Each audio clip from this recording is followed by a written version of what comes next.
কেয়ামতের একটা ছোট্ট সিমটম আজকে দেখা গেল না?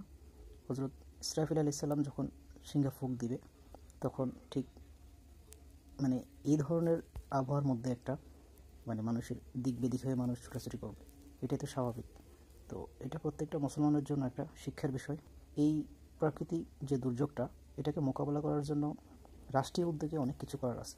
তার মধ্যে একটা হলো আমাদের বিশেষ করে ঢাকা শহর, এখানে নগর ভবনে বা পুরো ঢাকা শহরটাতেই যে অপরিকল্পিত যে ভবনগুলো প্রতিনিয়ত নির্মিত হচ্ছে আর ইতিপূর্ব হয়ে আসছে, সেটা কোনোটাই বিল্ডিং কোড অনুযায়ী হয় নাই।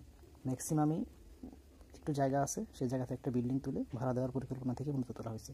সেটার ভবিষ্যৎ কী ধরনের সমস্যার সম্মুখীন হতে পারে সেরকম কোনো বিষয় আসলে মাথায় রাখা হয়নি।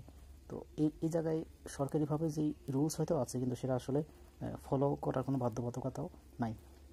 এমন অবস্থায় আগামীতে যারাই ক্ষমতায় আসবে বা যে দলেই আসবে, তাদেরকে এই রুলসটা অ্যাপ্লাই করার সবচেয়ে বেশি গুরুত্ব পূর্বের যে কোনো সময়ের তুলনায় দিতে হবে।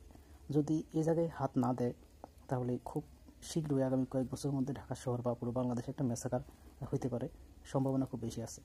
যেহেতু আজকে 5 দশমিক সামান্য বা 5+ ছিল আর কি মাত্রাটা, তাতেই তো বেশ কিছু জায়গায় প্রাথমিক অবস্থায় বলা হয়েছিল তেমন কোনো ক্ষয়ক্ষতি নেই, কিন্তু ধীরে ধীরে অনেক কিছু আসলে বেরিয়ে আসছে। তো সেটা যদি 6+ বা 7-এর কাছাকাছি যায়, তাহলে এই অপরিকল্পিত ভবনগুলোর উপর কী ধরনের বিরূপ প্রভাব পড়তে পারে, এটা তো আসলে এখন খুব বেশি স্পষ্ট।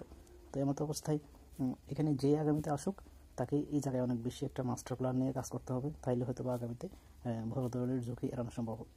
যদি এটাকে ঠিক গতানুগতিক ধারায় চলতে দেওয়া হয়, তাহলে এমন বিপর্যয় ঢাকা শহর পড়বে, একজন আরেকজনকে যে সহযোগিতা করবে সেই সুযোগটাও থাকবে না।